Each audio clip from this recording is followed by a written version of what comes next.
केहू जाना दाढ़ी रखले ना कोनो गोपाल राखस नहीं के गाय मगर दिन के हम तनी शुद्ध शाकाहारी रहिले कैसे के डेट होगी ने पर तने पर दाढ़ी रख ले नहीं हां ए बार देखो तनी मौगो हो बेस दाढ़ी रख कोई तो बेची वाला फूल ही प्यास दाढ़ी चाप रख रहा है घूमता लो एगो तो प्यास हमरे नियर गोड़वा फैला के खड़ा हो लगा देखा देखी बाबा ना को कितना सुंदर और चेहरा लागत तो खाली दाढ़ी रखला से और मार्केट 10 बरिस गिर गई छिलवा दी एगो प्यास तो देखा दी गोड़ तुले लगा एगो गोड़ तुल के प्लास्टर कराए घुमता मर देखा देख सही है बाकी बाबा निमन धोन बजौनी हमरा बेंजू मास्टर बुलेट पर पिया हो बुलेट पर पिया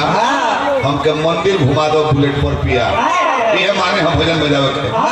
का जाने काहे बोले बड़े कि बुलेट पर बैठ के मंदिर में जाई है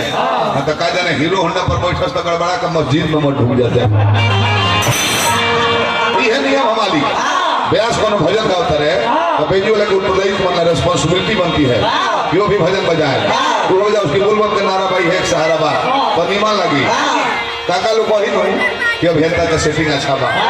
भजन में भजन बजाता आओ है अगर जान जाए कि बेंजी वाला गड़बड़ा हटा गई हम गौतरे गणेश जी आई ना लाइन बचाई ना तो ले उ लय भरल बड़ कि कितने दिनों के बाद सजना आई रात मिलन क्यों माय गॉड बिगड़ जाए ना कल हंस दिए बुढ़ो लोग कहे कि ना प्यास जीवा ठीक बा बेंजी वाला बेकाम हो गई बड़े एकदम बेकाम हो गए दिन में कल दू जगह पुनावती का कहे के हो गई भाई का करम के होगे दोस्त नहीं मालिक Umesh sound and tent house बहुत बहुत पुरस्कार तू बोला है में होता उमेश साउंड कुर्बान साउंड वही में देखने बाकी निकलत है बाकी दू गो चीज बिहार में चाचा देखनी है और सब तो हमने के बाप दाखिल बानी गार्जियन बोबो को उम्र के हमारे लोग बैठल बा निमन के पर सब ध्यान दे कैसे देखिए घरी बफर सिस्टम के जमाना हो गइल बा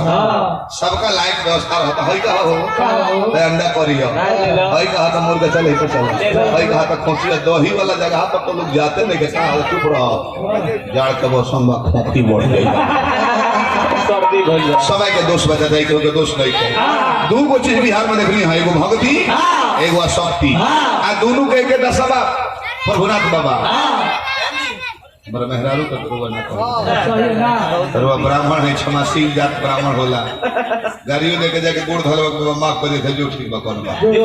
अरे वो पहले हमरा मेहरारू कोने हो ओकरा अपने बुखार भइल बा हे भगवान यहां के मेहरारू के कोरोना खो दो और वो कहत नहीं कि तू के दिल में उघार के खा ले हमारा आदत रहे उघार के खाए के हां भाई एक दिन हुई बाबा के घरे चल गई नहीं 12 बजे सुतल बनी है तो 12 बजे से पुनावती गाँव कर रहे दिन में मलकिनी से कहने के देवी तो के धो दियो घर के खा लो तेरा भइल जब घर के लगनी खाए नहीं तो करी कोमरी हटबो कि ना हरिया में खाए के कहला तू भइली में हाथ डाल देले हरिया में खाए थे तू भइली में खाए के हाथ डाल दे पकाई के का हो जाए तो जुठिया रवाना चाहिए कहे हमरो में के गोल लगी गोल लगे और वो जान से कहो तने भक्ति में राम कहि लोग देखे मालिक शंकर जी कहि लोग करे कन्हैया जी अब तो सब है भक्ति करता एक और माने का बा चाचा श्रद्धा भाव से भक्ति करवाई में तो कल प्रभु जी भेटा दी है कृपा कर दी है वो है दशा जाने की नीतीश कुमार बिहार में शराब के को दिल वाला चाचा कहीं कोनो दुकान में लोकत नहीं थे कहीं नहीं थे लोकत रोज छापा पड़ता कहीं नहीं थे लेकिन श्रद्धा भाव से जो है खोजे 15 मिनट में माल हाजिर नहीं के विश्वास ज्यादा के देख लीजिए कब कौन है 8 गो फ्रूटी के डिब्बा बिगल बा अंतर है बाकी कान काट के माल घेचल है खाली खोखला बिगल गणेश जी के दरबार में चलो बाबा सुनो लय कहीं जौन लोग को बुझाओ कि कुछ आप कम गावता